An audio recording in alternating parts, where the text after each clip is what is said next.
Κύριε Δημήτρη, η ομιλία σας μας κατατόπισε σχετικά με τον μουσουλμανισμό.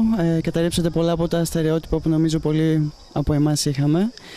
Θα ήθελα να σας ρωτήσω αν έχετε κάποιο ιδιαίτερο οραματισμό για τους μουσουλμάνους που έχουμε στη χώρα μας, ίσως κάποιες ευκαιρίες που πιστεύετε πως θα έπρεπε να δράξουμε. Τι έχετε να πείτε γι' αυτό? Δεν θα μπορούσα να ισχυριστώ ότι προσωπικά έχω ασχοληθεί με το θέμα του Ευαγγελισμού των μουσουλμάνων, δηλαδή ότι έχω καταναλώσει προσπάθεια, ότι πραγματικά έχω σκεφτεί και έχω οραματιστεί από αυτού. Το λέω για να μην φανεί ότι λέω μεγάλα λόγια. Παρ' όλα αυτά πιστεύω ότι είναι μεγάλη ευκαιρία και για τους μουσουλμάνους αλλά και για τους υπόλοιπους ξένους που έρχονται στη χώρα μας. Είναι μεγάλη ευκαιρία να τους ευαγγελιστούμε. Ο Θεός μας φέρνει ανθρώπους στην πόρτα μας. Παλιά έπρεπε να σταλθούν ιεραπόστολοι σε μακρινά μέρη, με όλες τις δυσκολίες που αυτό συνεπάγονταν. Και τώρα ο Θεός μας φέρνει αυτούς τους ανθρώπους στη δικιά μας την πόρτα, κατά κάποιο τρόπο πιο έτοιμους, γιατί είναι έξω από το δικό τους το περιβάλλον, έξω από τη δικιά τους την κουλτούρα, πιθανόν πιο έτοιμοι να ακούσουν τα λόγια του Θεού. Πιστεύω ότι κάτι τέτοιο ισχύει και θα ισχύει και ακόμη περισσότερο για τους μουσουλμάνους.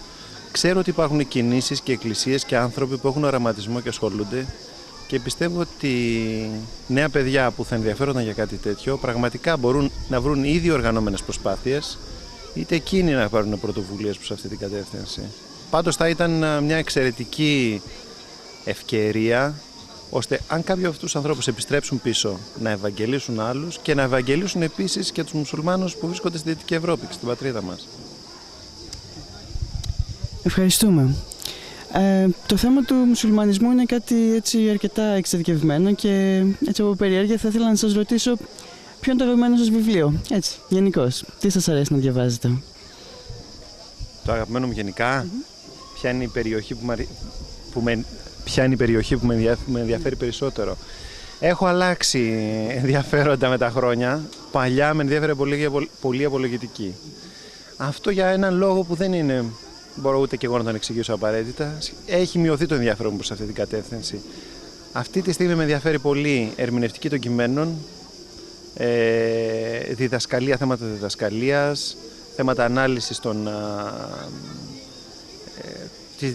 ουσιαστικά ανάλυσης της Αγίας Γραφής. Περισσότερο διαβάζω προς αυτή την κατεύθυνση. Λογοτεχνία και τα υπόλοιπα δεν έχω χρόνο. Όταν ήμουν μικρότερος και είχα περισσότερο χρόνο το έκανα και αυτό. Αλλά περισσότερο προς αυτή την κατεύθυνση. Ευχαριστούμε που ήσασταν μαζί μας. Ευχαριστώ και εγώ.